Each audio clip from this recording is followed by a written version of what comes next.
Grüß Gott.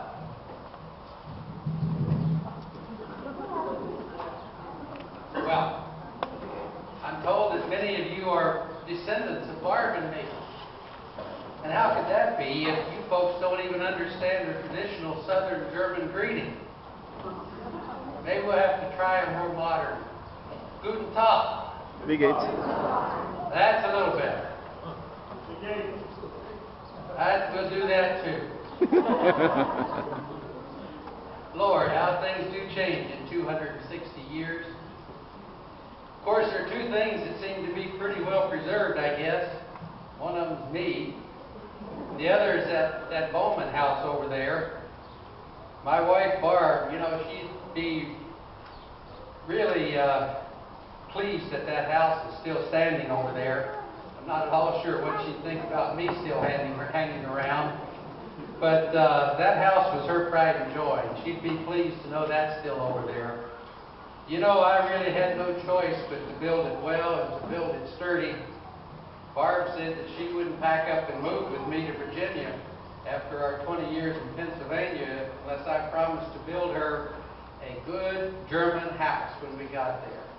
So that's what I built, that German house. But I do have a problem. I have to tell you, I have two problems, in fact. You call that the Bowman house, and this is the Bowman Gathering. That spelling, B-O-W-M-A-N. Don't you all know the real spelling should be B-A-U-M-A-N-N? You know, we tried to hold on to that Bowman name, but we were Germans in the land of the English, and the English liked that Bowman spelling better. Still, though, I think of myself as Bowman with two N's. So, you know, don't be a bit surprised if I sneak over there after a bit and post a new sign for that house. It'll say Bowman, B-A-U-M-A-N-N, like it should. But being German notwithstanding, I had to swear allegiance to the King of England when we first disembarked from the ship in Philadelphia.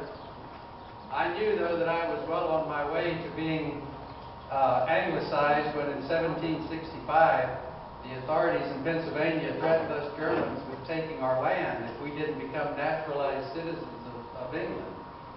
So a lot of us lined up behind the English crown then. It wasn't too long after that those same English neighbors put pressure on us to join them in their fight against the English crown in hopes of establishing an independent American nation. I tell you, most of us older Germans had had enough of fighting in the homeland. But our son John, as you call him, or Johannes as we called him, he did help out in that fight. But I've gotten a little bit ahead of myself. You all would probably like to know a little bit about Boding, town we came from in Germany. Oh, but before I do that, what's this I've heard about how you found Barb and me, and then you found our children? I never knew we were lost. I guess record keeping, it did become a lost art here in America. I guess it was tough for siblings and cousins to keep in touch when they moved so far apart from each other. I'm told that you didn't even know Barb's name, and that you thought our son John was born in Germany. Speaking of John, he was such a blessing to Barb and me. You know, Andreas, or Andrew as you all would call him, he was the baby when we boarded ship. He didn't make the voyage. He didn't survive. Looking back, it was a miracle all the rest of us survived. When the food rations got low and rancid, Andrew just wasted away for lack of nutrition. And he was not alone. When our ship, it was called the Patience, our ship, the Patience, made trips over a number of years. And the year before our trip, in 1748, 32 children died on that trip. We had a lot better wind and far fewer died, but still it was gruesome. I understand that you all have an account in a book somewhere of that 1748 trip, so you can read it for yourselves. But that trip was a lot like ours. People who died were just slid off a board into the ocean. You realize that we actually started the trip up the Rhine River in May, and we didn't get to Philadelphia until September the 19th. Barb went into a season of depression during and after that trip. I think it was because of losing Andrew. It was the birth of John, though, after we'd settled in Pennsylvania that brought her back. I understand that someone preserved a copy of my naturalization record. That when I told you we had to line up behind the English crown or lose our property, that from that you knew I'd settled in Berks County, Pennsylvania. And then from a search of the church records in Berks County, you figured out Barb's name and got correct information about John, that he was actually born in this country, not in Germany like you thought. After that, I guess it was the data collected by members of the Church of Latter-day Saints, or Mormons as you call them, that led you to search in Bodingham. I'm told that it was knowing our fellow travelers, the camps and the lenses, that you knew that they'd come from Bodingham, and that led you to look there. And then once a researcher went through the records, well, it was obvious that we were your ancestors. You talk about our German-born children. We never hid the fact we arrived in America with 3 living children: Anna Maria, George II, my namesake, and Elias. So you really shouldn't blame us if our other children and grandchildren didn't keep in touch with each other and lost track. The way I hear it, your finding George II and Elias must have been rather exciting anyway. I don't have a clue what DNA is, but it must be something like cars and airplanes and the internet. But I'm told that samples of saliva taken from males can determine the odds of people being related. And if they are related, well, how closely related? Elias and his descendants, he was the son who was 3 years old when we boarded ship. Elias and his descendants left a considerable paper trail, but no one knew that Barb and I were Elias's parents. Now, one has to wonder how that information failed to get passed along. And John and his descendants also had some good records. So when a direct male descendant of John found a direct male descendant of Elias, the two of them compared DNA results and discovered they were a perfect match. Lo and behold, that presented overwhelming evidence that Elias and John were brothers. And since we were the known parents of John, we also had to be the parents of Elias. You can read more about that story other places. They're a little more complicated, but that's the gist of it. But then finding George II and his descendants proved equally interesting. George II had 2 of George II's sons, George III and Nicholas. They'd settled in Shenandoah County, just north of where John and Barb and I lived, in Rockingham County. George III and Nicholas both married, and they started families there in Shenandoah County, and then that old Bowman wanderlust found them, and they moved on.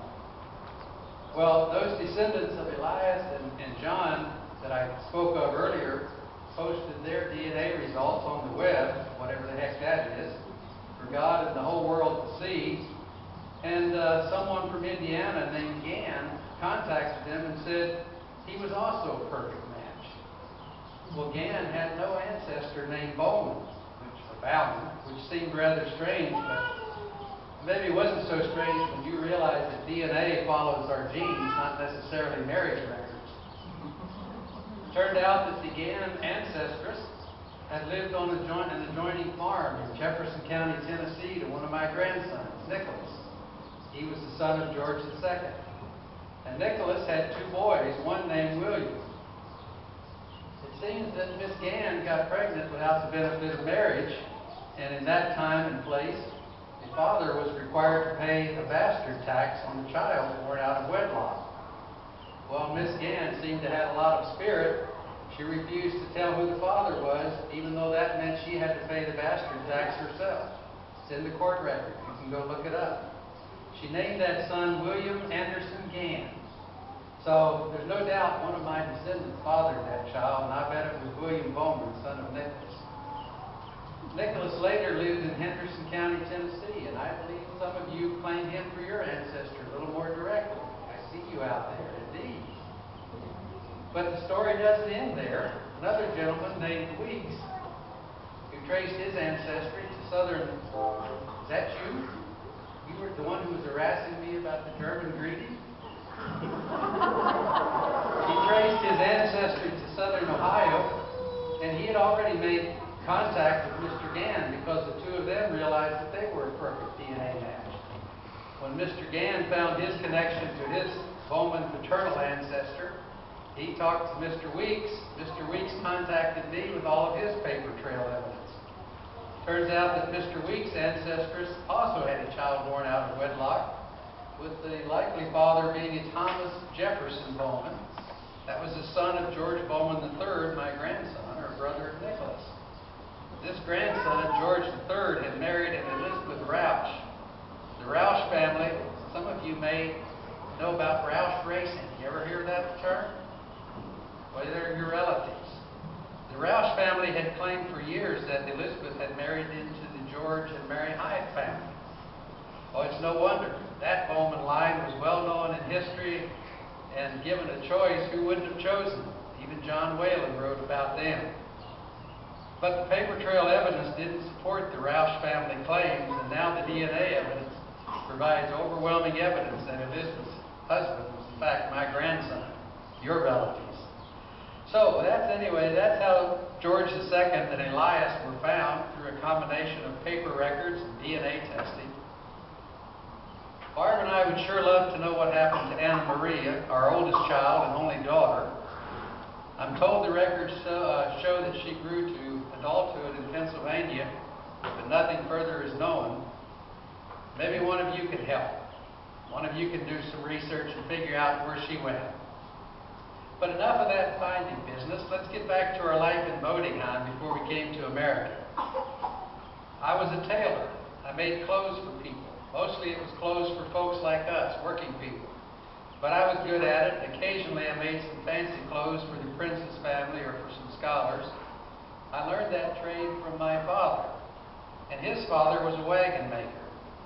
I guess it might be fair to say that working with our hands came easy. But to be a tailor, I also had to be able to read and to figure. So not to brag about it, but in addition to being able to figure, folks seemed to trust me, and I was the treasurer for the parish for a time. While we were not farmers, we did have enough land to support a cow and some sheep, some fruit trees, and grew a lot of vegetables.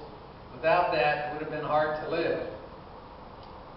Oh, and I should say that after my father died, my mother worked for 14 years as a midwife. You know, we became frontier farmers when we settled in America, but that really wasn't like farming in Bodingham. In Bodingham, everyone lived in town, and the farmers went out to the fields to work by day, and then they came back to their house in town at night.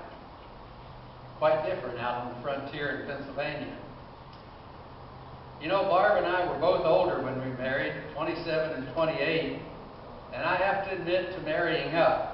I hear that the same has been true of a lot of you Bowman men over the years, marrying up, that is. You see, Barb's grandfather was a well-educated minister in the Lutheran Church, and her father was an arbiter and member of the city council. Not sure why she married me. But we did have 5 children in Bodingham, but little Michael died with